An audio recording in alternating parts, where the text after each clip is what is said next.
Hey everybody, it is Terry. I'm back with Nashville Fit, and today I am at Herban Market, and I'm with Ashlea Hogancamp, and we finally found a quiet spot to do this interview because this place is always hopping. It is. How do you do it? Because you just walked me through the behind the scenes, and you have 100+ employees? We do, yeah. This place is hopping.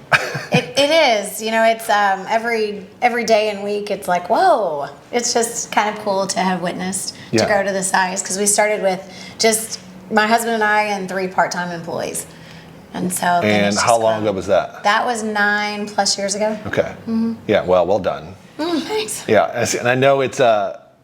I honestly, I gotta tell you this. I honestly expected you to come out from behind with an apron on that was dirty. So being put together and being able to move around the business, congratulations on that too, because that's hard too. That is, yeah. To work on the business and not necessarily like in it every day. Chef Bobby helped me with that. Yeah. He made me stop working in the business that so much and working on. And we'll get Bobby in here in a minute. But so this is near and dear to our hearts. I've said this countless times on film and even in print that our entry point to the fitness industry was nutrition, and it was holistic nutrition. It was after experiencing some health issues that we got some relief from by changing our diet. Go figure. Yeah, I know. And everything that you all do here has that holistic element to it. It's I would say baseline organic, but it's so much further. Mm-hmm. So explain the concept, let people know who have never been to Herban Market before, what is actually going on here. Well, I think that it aligns with what you're trying to communicate to people is having a healthier lifestyle and making it easier. You know, I think that that's where the idea came from originally. Was I was working way too many hours. Then I had my first daughter, and I realized in order to research everything, to have education about what I was purchasing and feeding my family, my new daughter, myself, was that it was quite a challenge. It took a lot of time. It was almost like another full-time job. And so that kind of is what inspired Herban, is to make it easy, accessible, and to share ideas and information, because it's always, new things are always coming up. But I will say that what I have found, even we've had people say, oh, they're just trying to be trendy. Actually, I'm just trying to get back to the way that like my great-grandmother did things. Right. The way she ate, when she ate, taking your shoes off and walking barefoot. It's actually just getting back to, I think, a little bit more of the basics as to who we are as humans. I would 100% agree. And I think it's only trendy now, or in the last maybe 4 or 5 years. Mm-hmm. I think since COVID. Yeah, and you started 9 years ago. Yes. Like when we started, it was, 15 years ago. Like you couldn't get probiotics over the counter. Mm-mm. Like you had to order them from one specific place online only, and that was Garden of Life. So yeah, like I would agree with that. Time-tested foods, right? Mm-hmm. More about ancient nutrition. Mm-hmm. So did you guys have a health reason to start this? Like, how did we get here? I think just being inspired by seeing organic families, if you will, people that were happy and healthy and ate weird things. And I'm a curious person. I think that's helped me in whatever I've done in life. Yeah. But curious about what is kombucha, what is colloidal silver, why would you consume or make these things, why would you eat fermented foods. So I think it was curiosity. Sure. And then when you dive into some of these topics, it's eye-opening. And once you learn something, I always say once you know, you can't unknow it. So, you're like, wow, well, if eating sourdough is better and I can do that versus a bleached bread that is loaded with toxins and glyphosate and whatnot. It's eye-opening. Well, why wouldn't you just start with these little steps of changing? Right. It's kind of like when you do your budget. If you've ever had $500 when you're in college and then all of a sudden you have $0 and you're like, where did all the money go? Well, it's pennies. It's $3, $4, a few cents here. And it's kind of like that with your health. You start taking these small steps. Don't take it all on at once, but just, having a place that you can come in and have really good tacos, really good pizza. So things that you're familiar with, a really good sandwich. But then understanding why it's better for you, why you had energy after you ate a burger. Yeah. And so it's these slow little pieces and that become habit, that become lifestyle, that become very important to you, because you also see the benefits with these small and then over time long changes. Yeah, I 100% agree with that. And part of why I wanted to interview you is to help people understand that these changes can happen over time and they're important. the why, right? But before we get to more about what you're doing here, is there any myths that you want to bust while you have the camera for the fitness industry? Yeah, healthy food tastes good. Yeah. Healthy food, you'll crave it. But even if you haven't gotten there, your taste buds are still like jacked up with corn syrups and, all the things that normally we shouldn't have. But, come in here, the food is good. So even if you have like your father-in-law is visiting and he just really likes burgers and you can't really find a place that you can all eat at. Right. Come here and get a good burger, get a pizza, get a salad. And so you can experience that just clean, high quality, nourishing food can actually still be craveable, can still be delicious. So I think that's what we try to do, is to meet everyone where they are. Sure. And also just say it doesn't have to taste like cardboard. It doesn't have to have quinoa. It can. Quinoa's great. Sure, yeah. But it doesn't have to have the things that I think sometimes health food and holistic living gets a bad reputation for. Yeah, that's definitely true. That's the part that's just such a bummer, because your body goes through something, right? Like it goes through a little bit of a detox from the chemicals that it's used to having. And that's tough. And it's tough. Sometimes it can be more drastic than others, depending on how you do it. But the flip side of that is that you're now more awakened to flavor. Right. And these foods that you're talking about that we would normally coin as cardboard, Like health food tasting. Yeah, like like health food. Yeah, it's not that, and for a lot of good reasons. It's and some of that is because of your palate's refined, Right. And some of it is because you guys are doing a stellar job at making it awesome.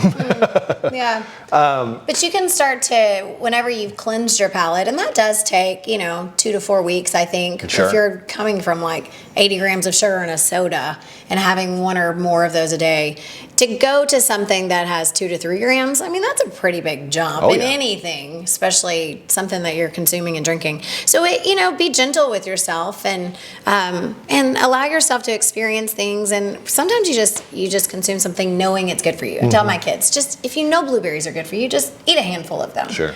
And so then over time, you're going to start to be able to taste those herbs. When you have fresh, real ingredients, which Chef Bobby and the team do so well, is you can start to taste the cilantro, you taste the dill. And those things start to pop out at you just like the 80 grams of sugar did in the soda. Right, yeah. But in a different way that you don't have guilt with. Sure. Or a headache. Then your body gets the energy, like real energy. Real energy, right. Not just this burst of synthetics, but actually something that's fulfilling. Here's a question. I didn't prep you for this, so if you don't have an answer, I totally understand. But what has been something in that 9 years, and I assume you've been eating this way for a while, so correct me if I'm wrong, but what has been something that's been life-changing for you? Like that you have noticed such a big difference, and it could be, increased protein or, no more sugar. What's that one health food that's kind of changed your life? I think the word that comes to mind is balance. I don't think it's a specific thing. Sure. And I think when people are in tune with themselves, we're all such unique, incredible beings that what works for you may work for me for a couple months. Yeah. And so I think when people have balance in their life, don't beat yourself up if you're out at the lake with friends and you eat at some dive diner, you have a burger. What's nice about those moments is you're like, whoa, I can feel the impact that this really bad food has on my body. But have ice cream. I mean, be gentle, but have balance. I see some people who get so into a diet, and it works really well maybe for a short period of time. But then after a while it doesn't. And they're just stressed about it. Stress can kill you if you're eating the best of the best foods. Yeah. And the body goes through stress, so we just want to be gentle with it and nourish it and feed it. So I think balance, breathing, good rest, walking barefoot, walking in the woods, and then eating things that you enjoy. Sure. And sometimes you balance that with things you need. Like I know I have to eat breakfast and I just normally get so busy and I'm running from this to that and picking up kids. And Weird, I don't see that. I know, and chefs are like, do you want something to eat? So they take care of me. Sometimes you make yourself do something. Sure. And so I think it's balance. Yeah. And that makes it more fun. I mean, I 100% agree with that. I think for us, when we first got started, because it was so new, we didn't know, and I think there's the inclination to just dive headfirst into it, as opposed to doing one thing at a time. And for us, it was we replaced our dairy first. Yes. And then we replaced our bread second. Yes. Then we pulled all sugar. I was gonna say sugar probably if I had to say one thing. Yeah. Minimize your sugar. It slowly started to cascade. And at one point we were so strict we didn't go anywhere. Yeah. And then we ended up at balance. Right? Yeah. And that's sugar, though, is one thing that sugars, artificial dyes, and sweeteners. I have some no-nos. Like this morning, my son's teacher texted, "Hey, they brought in cookies. They do have dyes." I'm like, "That's a no for us." So I do have some absolute no's. good. Yeah. And sugar, a lot of people don't realize 10 to 20 grams of sugar a day is an adult max. Well, then when you pick up a soda and it has 40 to 80 or whatever amount, it's like, oh, wow. And these are like the happy moments with your kids. I have a 10-year-old daughter and a 6-year-old son. Is my stepfather had a Coca-Cola. And my kids were like, "Oh, there's Coca-Cola." Mom, look, Mom. Let's not shame him. But the cool thing was she turned it around and she saw that it had 76 grams of sugar or something insane, and her jaw dropped. And it's because she had something to compare it against. Most of us don't know. Right. We didn't even know that there was like a range of sugar we should shoot for. So I think sugar, synthetics, artificial dyes, and sweeteners we stay away from. Those are some of our absolutes. Yeah. I think you're bringing up a very relevant point, and I want to spend just a second here, and then we'll bring Chef Bobby in to talk a little bit too. Resources, because I think there's a cutoff here, and the biggest thing we know is that mainstream media doesn't really talk about this stuff. Health food companies don't market as well as some of the other big brands. Where do people find information about how to change their health? Like, where or their diet? Like, what worked for you? There's a couple different resources. One, I would say go to Weston A. Price. That's an amazing resource for people who are starting. There's other people that have, you said Garden of Life. Well, the founder of Garden of Life is Jordan Rubin. Right. And he's paired with Dr. Axe. I think they're a really great source of that Weston A. Price balanced approach. They give you pros and cons of whatever approach someone is choosing or considering. I think it's community. And that's, I think, the thing that surprised me the most about Urban growing was the connections in the community. And I mean, a lot of what Urban grew with was what our community was telling us that they wanted, had read about, were interested in, and then that, sparked us to research that and, a variety of different topics that way. So I think like having a good community. So who you associate with can have a pretty big influence on you. That's for sure. And if you're hanging out with a bunch of people who drink red dye Gatorade, or you're hanging out with a bunch of people who are drinking, good teas, matchas and stuff, you're going to be influenced, So community and having access to information, I think is really important. I think that's a great resource too. Weston A. Price Foundation, Sally Fallon, right? If we're going old school. And then, Jordan Rubin, Maker's Diet Book is what changed us. Okay. Like that helped us a lot in the very beginning. So lots of good resources, and that's just a few of them. I think there's so many more now. But I want you to introduce your chef because I want to talk about the restaurant side of Herban Market. Yes. Because it is a supermarket, as we're standing in front of these beautiful olive oils, but it's also an amazing restaurant. So tell us about Chef Bobby. So we partnered with Chef Bobby Benjamin about 2.5 years ago. And I think it was such a cool partnership that God brought together because his experience culinary, but interested in like purity, high quality products, then with our interest in health, in pure high quality products. I feel like we just continue to learn from each other, and then he has taken this idea and just elevated it to such an amazing level, with consistency and speed to also have convenience and high quality. So it's like the Herban Market's grown up a little bit with Chef Bobby being here. So he's incredibly talented, an amazing leader, and so it's just been really, really cool to work beside him. Well, let's get him in here. Come on down, Chef Bobby. Did I introduce you well? Yes, thank you so much. It's always weird when someone says something talks about you. So you just cower. You just kind of like that. Well, we got to go back. You're too tall. Okay, that's what it is. No, that's good. So now we're huddled with the olive oils here. That's good. Well, I got a lot of questions for you. We don't have a lot of time, so we're gonna go rapid fire. Okay. Tell me your favorite thing about working at Herban Market with these ingredients. Let's start there. Wow. Okay. So I think that what the amazing thing is it's the casual approach. It's comforting, right? So it's I think most people today, they want something that's comforting. They want something that's casual. And I think that with that, it's kind of like what Ashlea was saying a little bit.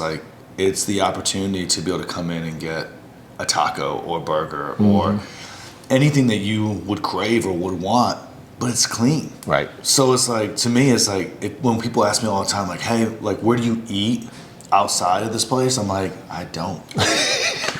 No, why would you? I don't, and the reason why I don't is because I know that I'll cook at home. Yeah. But like here, I know what I'm consuming, and I say that in the sweetest way because I just don't. I don't have to worry about consuming seed oils. I don't. If I'm eating a pastry, I don't have to worry about consuming sugars.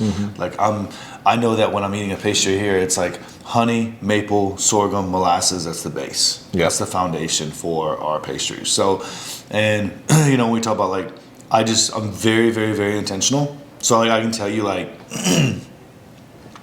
if I'm gonna consume a seed oil, I know that I consumed seed oils this year one time. Wow. That's it. One time, one day. And it was one evening that I consumed because I knew what I consumed. Right. I'm that intentional though because, when I want to be healthy. I want to be able to like have the best ingredients always. And I've been that way. Back all the way to my mid-20s. I said in my mid-20s I got fascinated about farms first, and I was like, you know what? I want to know where our food comes from and why. Yeah. Like, how does this happen, right?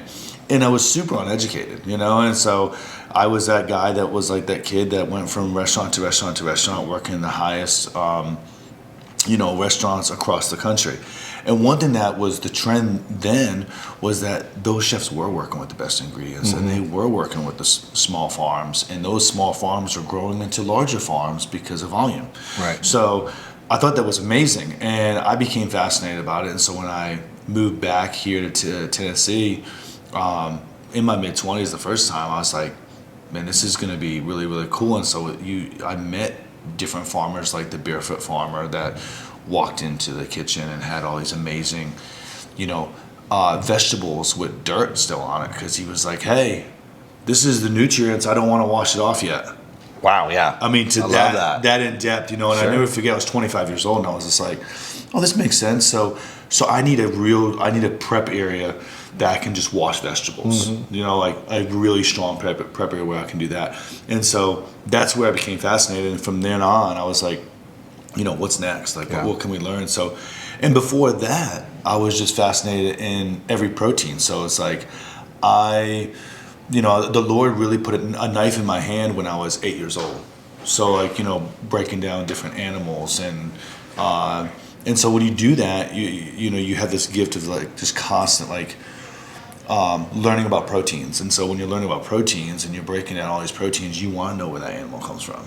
And then I just became fascinated about that. So I think that when you really connect the dots, it's like you go and you connect the dots. But talking about Herban Market is like, that's one thing that I'm more inclined every single day is like, that's just where I eat. It's comfortable because I know where it's coming from. And then if I go to other cities, because people are like, well, where do you go when you go to other cities? I'm like, well, I know the chefs. So if I go to Nashville, I know a couple chefs there that I know focus on the cleanest food. So I'm going to go ahead and I'm going to dine at those spots. Or if I'm in Cincinnati, I know a guy in Cincinnati. Let's go, Cincinnati. I'm from Ohio. Okay, there you go. Okay, so like I know, like I just was there just a few weeks ago. That's why I just used it as a topic, because a few weeks ago, I went to a restaurant with a buddy of mine that, he cares about the best ingredients. Sure. And so you go there and you're like, man, I had a phenomenal meal.